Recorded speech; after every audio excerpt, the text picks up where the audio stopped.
जीवन में जब सब कुछ उलझा हुआ और मुश्किल लगने लगता है, तब हम अक्सर भगवान की योजनाओं पर सवाल उठाते हैं।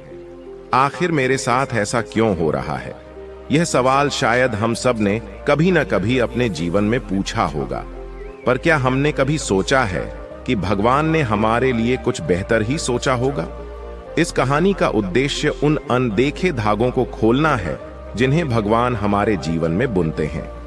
जब हम खुद को निराशा के गर्त में पाते हैं, तब भगवान के संकेत और उनकी योजनाएं अक्सर हमारी समझ से परे होती हैं। यह कहानी एक गहरे आत्ममंथन और भगवान की योजनाओं के पीछे छिपे रहस्यों की खोज का मार्ग दिखाती है।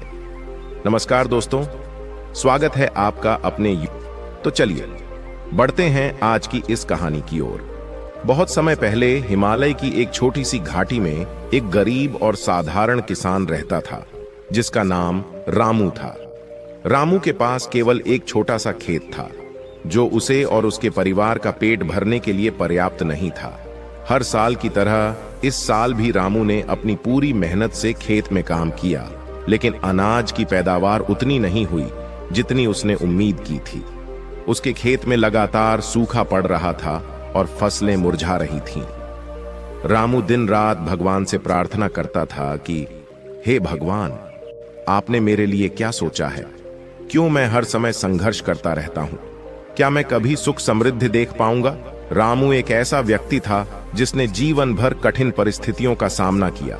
वह एक गरीब किसान परिवार से था, जिसने हमेशा मेहनत की, लेकिन गरीबी और तंगहाली ने उनके परिवार को जकड़े रखा। रामू ने बहुत छोटे से ही अपने माता पिता के संघर्ष देखे थे। कभी फसलें बर्बाद हो जाती, तो कभी मौसम की मार से घर की हालत और खराब हो जाती। रामू ने हमेशा खुद को सवालों में डूबा पाया। भगवान हमारे साथ ही ऐसा क्यों कर रहे हैं? उन्होंने हमारे लिए क्या सोचा है? वह हर दिन अपने परिवार के लिए मेहनत करता, लेकिन जब हालात नहीं सुधरे तो उसकी निराशा बढ़ती गई। रामू अब भगवान को कोसने लगा था। वह रात में भगवान की मूर्ति के सामने बैठकर सवाल करता, क्या आपने मेरे लिए कुछ अच्छा सोचा भी है या नहीं? कब तक मुझे और मेरे परिवार को यूं ही तड़पते रहना होगा? रामू का यह संघर्ष केवल गरीबी तक सीमित नहीं था। उसके मन में गहरी निराशा और कटुता घर बना चुकी थी। वह भगवान को दोष देने लगा था। एक दिन जब उसकी पत्नी और बच्चे भूखे थे और उसके पास उन्हें खिलाने के लिए कुछ भी नहीं था, वह अपने खेत के पास बैठकर फूट फूट कर रोने लगा। उसे लगा कि अब भगवान ने उसकी बात कभी सुनी ही नहीं और शायद उनके पास उसके लिए कोई योजना भी नहीं थी। रामू ने आंसुओं से भरी आंखों के साथ कहा, अगर भगवान है तो उन्हें मेरी मदद करनी चाहिए थी। मैं इतनी मेहनत कर रहा हूं, फिर भी कुछ नहीं हो रहा। ऐसी ही उलझनों में रामू एक दिन गांव के प्रसिद्ध ब्राह्मण के पास गया। ब्राह्मण को लोग भगवान का सच्चा भक्त और ज्ञान का भंडार मानते थे। उन्होंने रामू की कहानी धैर्यपूर्वक सुनी और अपनी शांत गहरी आवाज में बोले, बेटा रामू, तुम यह मानते हो कि भगवान तुम्हारे लिए कुछ अच्छा नहीं सोच रहे, लेकिन क्या तुमने कभी यह सोचा है कि भगवान हमें वह नहीं देते जो हम चाहते हैं, बल्कि वह देते हैं जो हमारे लिए सही होता है। रामू की आंखों में आंसू थे और उसके चेहरे पर पीड़ा की लकीरें थीं। उसने कहा, महाराज, मैं भगवान पर विश्वास करना चाहता हूं, पर जब मैं अपने परिवार को भूखा देखता हूं तो मेरा विश्वास डगमगा जाता है। रामू ने ब्राह्मण को अपनी पूरी व्यथा सुनाई और एक बार फिर अपनी निराशा को शब्दों में व्यक्त किया। महाराज, मैं कितने ही सालों से मेहनत कर रहा हूं, पर न तो फसल अच्छी हो रही है और न ही परिवार की स्थिति सुधर रही है। मैंने भगवान से बार बार पूछा है कि उन्होंने मेरे लिए क्या सोचा है। आखिर मुझे यह सब दुख क्यों सहना पड़ रहा है? क्या भगवान ने मेरे लिए कुछ भी अच्छा नहीं सोचा?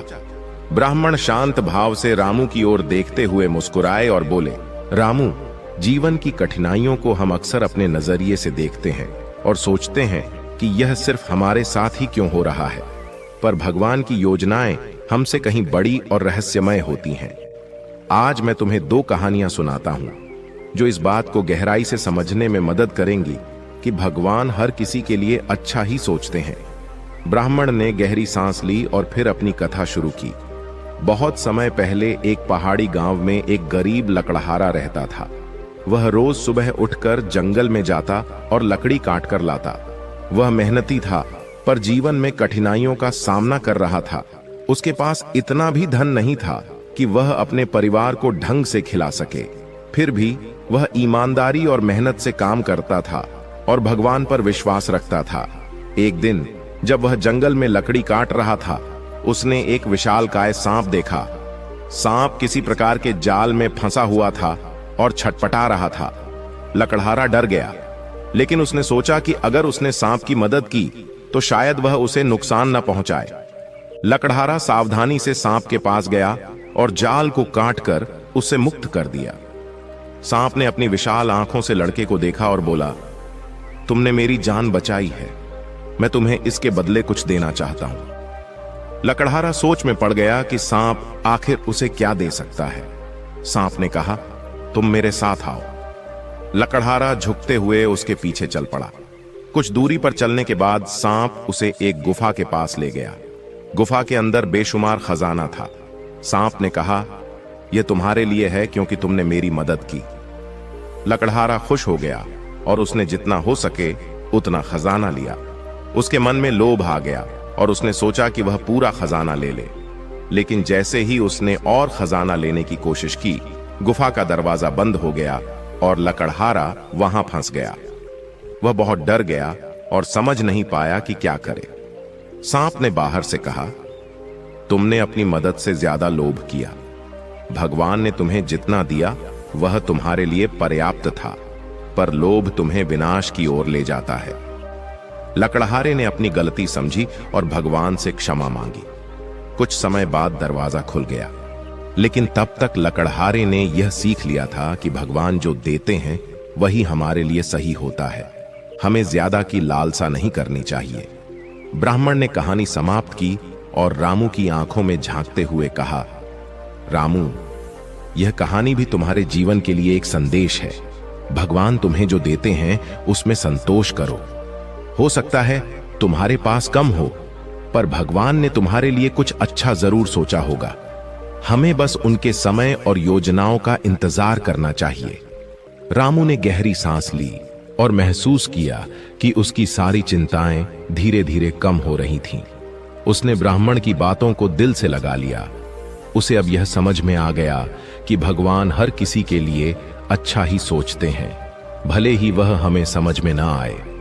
उसने अब से अपने जीवन में आने वाली हर परिस्थिति को धैर्य और विश्वास के साथ स्वीकार करने का निर्णय किया। रामू ने ब्राह्मण की कहानियां सुनने के बाद गहरी सांस ली, पर उसके मन में अब भी कुछ सवाल थे। उसने थोड़ा झिझकते हुए कहा, महाराज, आपकी कहानियां बहुत प्रेरणादायक हैं, लेकिन क्या सचमुच ऐसा होता है? मेरे जीवन में तो कभी ऐसा महसूस नहीं हुआ। मैंने जीवन भर संघर्ष किया, मेहनत की, भगवान पर भरोसा किया, लेकिन मुझे अभी भी वही गरीबी और तंगहाली मिली। आखिर कब तक यह सिलसिला चलेगा? ब्राह्मण ने रामू की ओर देखा। उनकी आंखों में संतुलन और गहराई थी। उन्होंने धीरे धीरे मुस्कुराते हुए कहा, रामू, जीवन हमें हर दिन एक नया अवसर देता है। यह सही है कि तुम्हारे जीवन में अभी तक कष्ट ही कष्ट रहे हैं, लेकिन यह मत भूलो कि हर कठिनाई एक सबक है और हर संघर्ष एक नई संभावना का बीज है। कभी कभी हमें वह चीजें तब नहीं मिलती जब हम उन्हें चाहते हैं, बल्कि तब मिलती हैं जब हमें उनकी सबसे ज्यादा जरूरत होती है। रामू ने कुछ सोचते हुए कहा, महाराज, क्या मेरे सारे कष्ट मेरे पिछले कर्मों का फल हैं? मेरे माता पिता भी बहुत संघर्ष कर चुके हैं और अब मैं वही देख रहा हूं। क्या मैं इस चक्र से कभी निकल पाऊंगा? ब्राह्मण ने गहरी सांस ली और बोले, रामू, कर्मों का फल जरूर मिलता है, यह सत्य है, परंतु याद रखो, भगवान हमें हमेशा एक मौका देते हैं। हमारे पास हमेशा वर्तमान का क्षण होता है। यदि तुम आज सही दिशा में कदम उठाओगे तो भविष्य में तुम्हारे लिए नए रास्ते खुलेंगे। हर परिस्थिति भगवान की योजना का एक हिस्सा है, जो हमें समझने में मुश्किल हो सकती है, लेकिन इसका परिणाम हमेशा बेहतर होता है। रामू ने अपनी पीड़ा को आवाज देते हुए कहा, महाराज, क्या भगवान मेरे दुख को देख रहे हैं? क्या उन्होंने मेरे लिए कोई बेहतर योजना बनाई है? मुझे ऐसा क्यों लगता है कि मैंने बहुत कुछ खो दिया है? ब्राह्मण ने रामू की ओर देखते हुए कहा, रामू, एक बात समझ लो, भगवान तुम्हारी हर पीड़ा को देख रहे हैं। वे तुम्हारी मेहनत को भी देख रहे हैं, परंतु वे जानते हैं कि कब और कैसे तुम्हें तुम्हारी मेहनत का फल देना है। वे हमें परीक्षा में डालते हैं ताकि हम और भी मजबूत बने। हर व्यक्ति के जीवन में एक ऐसा मोड़ आता है जब उसे महसूस होता है कि जो हुआ वह उसकी भलाई के लिए हुआ, लेकिन यह मोड़ केवल उन्हीं को दिखाई देता है जो धैर्य और विश्वास रखते हैं। रामू ने धीरे से कहा, महाराज, जब मेरे माता पिता ने इस दुनिया को अलविदा कहा तो मैंने भगवान से यही सवाल पूछा था कि आखिर क्यों उन्होंने मुझे अकेला छोड़ दिया। मेरे पास परिवार था, फिर भी मैं इतना अकेला महसूस करता हूं। गरीबी ने मेरे आत्मविश्वास को चकनाचूर कर दिया। क्या मेरे लिए भी कोई अच्छी योजना हो सकती है? ब्राह्मण ने अपनी शांत आवाज में कहा, रामू, हम में से हर व्यक्ति किसी न किसी संघर्ष से गुजरता है। जब भगवान हमें कठिनाइयों से गुजरने देते हैं तो वह हमें केवल उन कठिनाइयों में अकेला छोड़ने के लिए नहीं करते। वे चाहते हैं कि हम उस संघर्ष से कुछ सीखें। तुम्हारे माता पिता का जाना तुम्हारे जीवन में एक बहुत बड़ा आघात था और यह स्वाभाविक है कि तुमने भगवान से सवाल पूछे। परंतु याद रखो रामू, यह समय भी बीत जाएगा। तुमने जीवन में जो कुछ खोया है वह केवल तुम्हारे लिए एक नई शुरुआत का संकेत है। रामू ने भावुक होकर पूछा, महाराज, क्या मुझे भगवान से माफी मांगनी चाहिए? मैंने उन्हें बहुत बार दोष दिया है, उन्हें कोसा है। ब्राह्मण मुस्कुराए और बोले, रामू, भगवान के दिल में केवल प्रेम है, उन्हें माफी मांगने की जरूरत नहीं है। वे हमारे दिलों को समझते हैं। जब हम निराश होते हैं, दुखी होते हैं, तब भी वे हमें माफ कर देते हैं। तुम्हारा उन्हें दोष देना एक मानवीय प्रतिक्रिया है और भगवान उसे समझते हैं। लेकिन अब जब तुम्हें एहसास हो गया है तो भगवान से अपने दिल की बात करो। उन्हें बताओ कि तुमने जो सीखा है उसे अब अपनाना चाहते हो। रामू की नई समझ और ब्राह्मण के साथ संवाद के बाद रामू ने महाराज की बातें सुनकर खुद को शांत महसूस किया। उसने महसूस किया कि उसका संघर्ष केवल उसकी परीक्षा थी और भगवान ने उसके लिए भी कुछ अच्छा सोच रखा है। उसने ब्राह्मण से कहा, महाराज, आपकी कहानियां और आपकी बातें मेरे दिल को छू गई हैं। अब मैं समझता हूं कि मेरे जीवन में जो कुछ भी हुआ है वह भगवान की योजना का हिस्सा है। मुझे धैर्य और विश्वास रखना होगा। ब्राह्मण ने मुस्कुराते हुए कहा, रामू, यह तुम्हारी पहली जीत है। जब हम भगवान पर भरोसा करना शुरू करते हैं तो जीवन में सब कुछ बदल जाता है। अब तुम यह जान लो कि भगवान तुम्हारे हर कदम पर तुम्हारे साथ हैं। तुम जो भी करते हो उसमें उनका आशीर्वाद है। परंतु याद रखो, तुम्हें अपनी मेहनत कभी नहीं छोड़नी है। तुम्हें अपने प्रयासों से भगवान का मार्ग देखना है। रामू ने ब्राह्मण के चरणों में झुकते हुए कहा, महाराज, आपने मेरी आंखें खोल दी। अब मैं अपने जीवन को एक नई दृष्टि से देखूंगा। भगवान की योजनाएं मेरी समझ से परे हैं, पर अब मैं विश्वास रखूंगा कि जो भी हो रहा है वह मेरे लिए सही होगा। ब्राह्मण ने आशीर्वाद देते हुए कहा, रामू, भगवान ने तुम्हारे लिए कुछ बहुत अच्छा सोच रखा है। बस धैर्य और विश्वास रखो। हर कठिनाई के बाद सफलता तुम्हारी होगी। रामू ने महाराज को धन्यवाद कहा और एक नई ऊर्जा के साथ अपने जीवन को जीने का संकल्प लिया। अब वह जानता था कि भगवान उसके लिए भी कुछ अच्छा सोच रखे हैं और जब सही समय आएगा उसे वह मिलेगा जो उसके लिए सबसे अच्छा होगा। ब्राह्मण ने फिर दूसरी कहानी सुनाना शुरू की जो रामू को और गहराई से जीवन के रहस्यों को समझाने वाली थी। बहुत समय पहले एक जंगल में एक शिकारी रहता था। वह अपनी जीविका के लिए जंगल के जानवरों का शिकार करता था। एक दिन उसने एक सुंदर और तेज हिरण देखा। वह बहुत ही चालाक और शक्तिशाली हिरण था जो जंगल में स्वच्छंद रूप से दौड़ता फिरता था। शिकारी ने सोचा कि अगर वह इस हिरण को पकड़ लेता तो उसे बहुत धन मिलेगा। शिकारी अपनी बंदूक लेकर हिरण के पीछे दौड़ा। हिरण ने शिकारी को आते देखा और तेजी से दौड़ने लगा। शिकारी ने कई बार हिरण पर निशाना साधा, लेकिन हर बार हिरण उसकी बंदूक से बच जाता। शिकारी ने जंगल के कई हिस्सों में जाल बिछाया, लेकिन हर बार हिरण उन जालों से निकल जाता। ऐसा लगता था जैसे कोई अदृश्य शक्ति हिरण की रक्षा कर रही थी। शिकारी हैरान था, पर उसने हार नहीं मानी। वह लगातार हिरण का पीछा करता रहा। एक दिन आखिरकार हिरण एक जाल में फंस गया। शिकारी बहुत खुश हुआ और दौड़ते हुए हिरण की ओर बढ़ा, पर जैसे ही उसने अपनी बंदूक उठाई, बंदूक ने काम करना बंद कर दिया। शिकारी ने उसे बार बार चलाने की कोशिश की, पर बंदूक से कोई गोली नहीं चली। वह असमंजस में था, पर फिर उसने सोचा कि वह हिरण को अपने हाथों से ही पकड़ लेगा। शिकारी अपनी गाड़ी से उतरकर हिरण की ओर भागा, लेकिन जब वह करीब पहुंचा तो हिरण अचानक जाल से छूट गया और तेजी से भाग खड़ा हुआ। शिकारी ने फिर से उसका पीछा किया। शिकारी का पीछा अब और भी तेजी से हो रहा था। वह अपने लक्ष्य को हासिल करने के लिए अंधाधुंध दौड़ रहा था। हिरण एक गहरे गड्ढे के पास पहुंचा और उसमें गिर पड़ा। शिकारी ने सोचा कि अब उसकी जीत पक्की है। उसने तुरंत जाल निकालकर हिरण पर फेंकने की कोशिश की, लेकिन तभी जंगल में शेर की दहाड़ सुनाई दी। शिकारी की रूह कांप गई। उसने देखा कि एक विशाल शेर उसकी ओर बढ़ रहा था। शिकारी का हृदय थम सा गया। वह जानता था कि अब अगर उसने हिरण को पकड़ा तो शेर उसे नहीं छोड़ेगा। ब्राह्मण ने एक लंबा विराम लिया और फिर आगे बोले।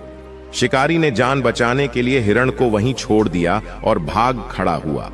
उसे समझ आ गया कि प्रकृति और भगवान की योजना उसके नियंत्रण से कहीं बाहर थी। वह कितना भी कोशिश करे, जब भगवान किसी की रक्षा करने का निश्चय करते हैं तो उसे कोई नुकसान नहीं पहुंचा सकता। रामू यह कहानी सुनकर मंत्र मुग्ध हो गया। उसने आंखों में चमक और दिल में कुछ हल्कापन महसूस किया, पर उसकी जिज्ञासा और भी बढ़ गई। उसने कहा, महाराज, यह कहानी सचमुच अद्भुत थी, पर क्या यह मेरे जीवन से जुड़ती है? ब्राह्मण ने रामू की ओर देखते हुए कहा, बिल्कुल बेटा। जीवन में कई बार ऐसा होता है कि हम यह नहीं समझ पाते कि भगवान ने हमारे लिए क्या सोचा है। शिकारी की तरह हम भी अपने लक्ष्यों के पीछे भागते रहते हैं, बिना यह सोचे कि भगवान की योजना कुछ और हो सकती है। हिरण भगवान के संरक्षण में था, और जब तक भगवान चाहते थे, शिकारी उसे पकड़ नहीं सका। भगवान हर किसी के जीवन की दिशा को नियंत्रित करते हैं, चाहे वह इंसान हो या जानवर। हमें बस उनकी योजना पर विश्वास रखना चाहिए। दोस्तों, रामू की यह कहानी हमें यह सिखाती है कि जीवन में चाहे जितनी भी कठिनाइयां आएं, हमें भगवान पर भरोसा करना नहीं छोड़ना चाहिए। भगवान ने हर किसी के लिए कुछ अच्छा सोच रखा है। बस हमें धैर्य, विश्वास और मेहनत से अपने रास्ते पर चलते रहना चाहिए।